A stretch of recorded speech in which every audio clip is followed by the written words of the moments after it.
Matius 5 ayat 8. Berbahagialah orang yang suci hatinya, karena mereka akan melihat Allah. Suci hati berbicara tentang kehidupan batin yang murni, bebas dari berhala, kemunafikan, dan niat jahat apapun. Orang yang suci hatinya adalah orang yang hidupnya berintegritas, bukan sekedar melakukan pencitraan. Tuhan Yesus membicarakan hati untuk meluruskan pandangan para pemimpin agama pada waktu itu yang memaknai kesucian sebagai ketaatan lahiriah terhadap hukum-hukum agama.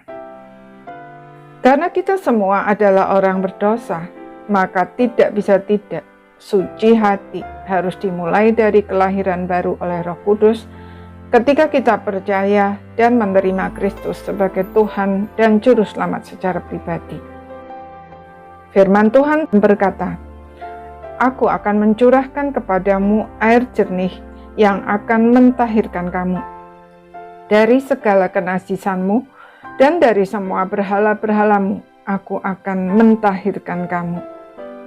Kamu akan kuberikan hati yang baru dan roh yang baru di dalam batinmu, dan aku akan menjauhkan dari tubuhmu hati yang keras, dan kuberikan kepadamu hati yang taat." Tanpa pekerjaan Roh Kudus yang melahir barukan dan memberi kuasa, sekeras apapun kita berusaha, kita tidak mungkin memiliki kesucian hati dalam arti yang sesungguhnya. Sementara berbuat baik, hati kita menginginkan pujian, sementara memberitakan kasih, hati kita mulai menghakimi, dan seterusnya. Sehingga Paulus berkata, "Aku manusia celaka. Siapa yang dapat melepaskan aku dari tubuh maut ini?" Di sisi lain, kesucian hati merupakan proses yang membutuhkan peran aktif kita untuk senantiasa membuka diri terhadap pekerjaan Roh Kudus dan berproses dengan Dia seumur hidup kita.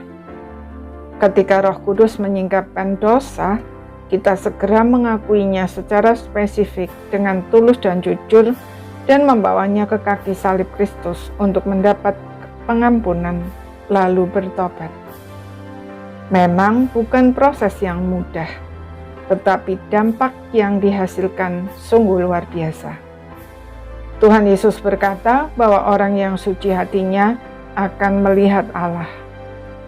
Melihat Allah tentu saja tidak dimaksudkan melihatnya dengan mata jasmani, melainkan secara spiritual.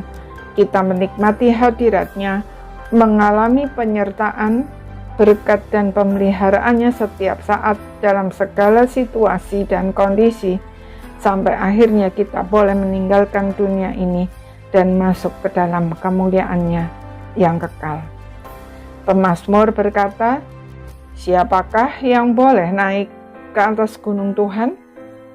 Siapakah yang boleh berdiri di tempat-Nya yang kudus? Orang yang bersih tangannya dan murni hatinya." Apakah kita rindu untuk senantiasa berada di hadirat-Nya yang kudus? Tidak ada jalan lain kecuali percaya dan menerima Kristus sebagai Tuhan dan Juru Selamat pribadi, serta berproses dengan Dia setiap hari. Amin.